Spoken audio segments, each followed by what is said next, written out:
Maintenant pour la deuxième question, montrons que le vecteur AE plus le vecteur AF est égal à un vecteur nul. Bien sûr, ici, on va essayer de trouver ou bien de chercher des vecteurs qui représentent ou bien qui remplacent ces deux vecteurs à travers la figure. Premièrement, on sait bien que le vecteur AE est égal au vecteur BC. Ça, c'est le résultat numéro 1. C'est d'après les données qui sont mentionnées dans l'énoncé de l'exercice, bien sûr. D'une part, on sait que CAFB est un parallélogramme. Alors, comment on l'a trouvé? À partir de la construction du point F. Alors, ça veut dire que ici, vous avez AFBC est un parallélogramme.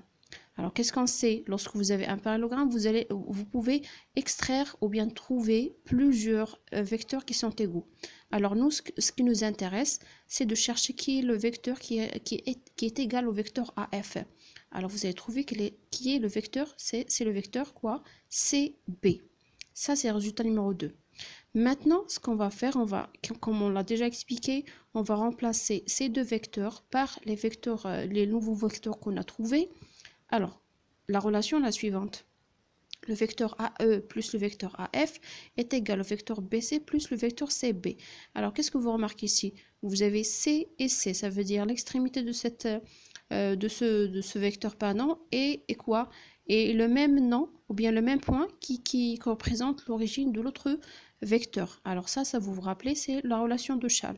Alors, qu'est-ce qu'on va dire? C'est le vecteur BB, qui est quoi? Un vecteur nul. Et comme ça, on a répondu à la question et on a montré que les deux vecteurs ici, leur somme est égale à un vecteur nul.